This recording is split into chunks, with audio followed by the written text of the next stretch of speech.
blocul ăsta este unul dintre sutele, de exemple, dacă vrem, pe care le găsim în toate orașele României.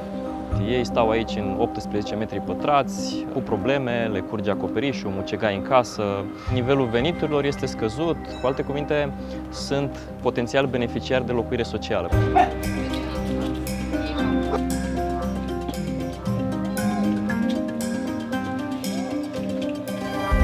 Imaginați-vă că sunt orașe unde numărul de locuințe sociale disponibile sunt 4, 5, 6, iar numărul de cereri sunt 1000, 2000, 3000.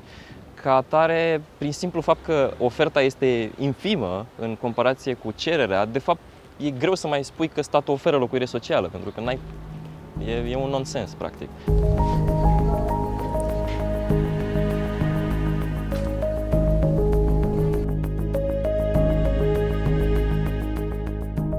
Vorbim de un fond de locuințe sociale sub 2% din stocul total de locuințe. Asta ne plasează de departe pe ultimul loc în Uniunea Europeană. Suntem țara care este cea mai rămasă în urmă în materie de locuire, în care 20,5% din stocul de locuințe este în degradare severă, 20%. Suntem pe ultimul loc în Uniunea Europeană la acest indicator.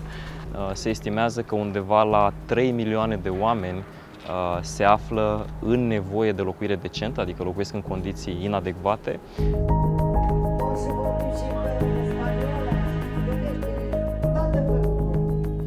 Pornind de la nivelul de sus, nu există focus. Dacă în Declarația Universală a Drepturilor Omului dreptul la o locuință decentă e prezent acolo, în România acest drept nu e mai pe niciunde. Apoi, desigur, trebuie să se construiască.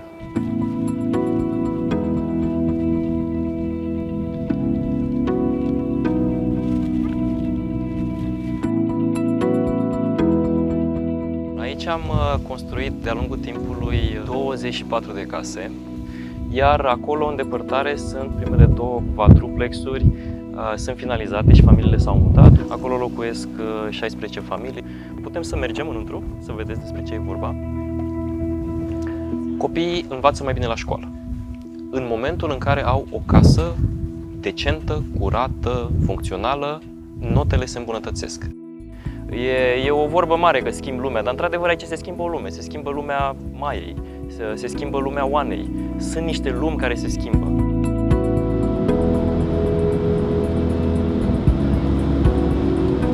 În țări precum Olanda, fondul de locuințe sociale este de 30%. Că 30% în Olanda, oamenii ăștia și-au rezolvat problema de locuire socială. Finlanda are unul dintre cele mai evoluate sisteme de locuire socială și principiul e unul foarte simplu. Dă-i întâi omului o casă, fără a-i pune nicio altă condiție. 80% din oamenii homeless sau oamenii în extremă vulnerabilitate care au primit o casă se țin de acea casă și ajung să plătească rate într-un final, pentru că omul ăla, în momentul în care are un cămin decent, se poate spăla să meargă la un job pentru că are o casă, poate obține un job, se poate gândi la o educație, îi se restabilește stima de sine. Finlanda, de altfel, fiind singura țară din Uniunea Europeană în care fenomenul de lipsă de adăpost, fenomenul homelessness, este în scădere. Iar acolo, în depărtare, deja vedeți căștile roșii, sunt voluntari Habitat for Humanity. Welcome! Come see what we're up to. It's really fun here. And we've been able to get a lot done, which makes us feel good too. Yeah, absolutely. I see the foundation, the second foundation also. Yeah. Oamenii ăștia pe care îi vedeți pe șantier sunt voluntari, oameni care și-au luat din timpul lor liber, au călătorit din Statele Unite până aici și să lase în urmă case construite. Vrem ca pe termen lung să construim 20 de case pentru 20 de familii, deci aici va fi o comunitate cu 100 de membri. Hey Ron. Hey Roberto. How are you? I'm doing great. How are you? Oamenii ăștia donează pentru noi, pentru că vin și cu resurse financiare și donația nu este mare, dar de la foarte mulți voluntari, pentru că găzduim anual peste 2000 de voluntari, de la mulți voluntari se adună donații din care construim aceste case. This is beautiful. Yeah, I noticed that all of you are very happy here. Yes, we only work 5 days a week, so I mean this is new to us, so it's fun. Have you met the family? Yes, it was wonderful. Yes, the lady who had the baby is moving here. We said we are blessed to work with you, and she started crying. I am so blessed that you are coming. So we were touched. We all cried. Și am avut de furcă, fiindcă uitați, peretele ăsta de aici, tot așa și așa, era tot plin de mucigai. Deci acolo dormim toți trei. Eu cu fata în pat și fotolile acelea se face de o singură persoană, de dar mai e soțul. Soțul având astm și silicoză, cum se dă căldură afară, doarme într-un pat afară. Foarte greu.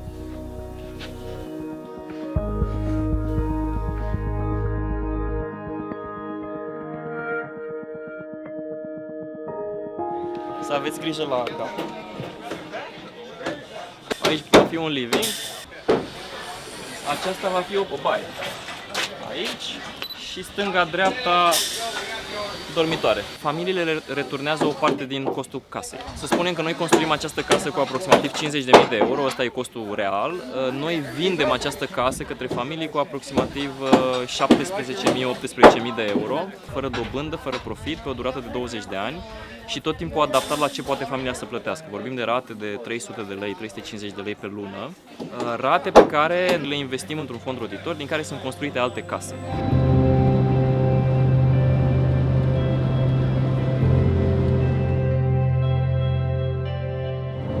Îmi place foarte mult să contribui și să-i ajut pe cei vulnerabili. Cred că o societate plină și împlinită e o societate care a învățat de-a lungul istoriei sale că se poate dezvolta uniform abia atunci când oamenii înțeleg să aibă grijă unii de alții și împreună să aibă grijă de cei mai puțin norocoși. Problemele noastre nu se termină la ușa apartamentului.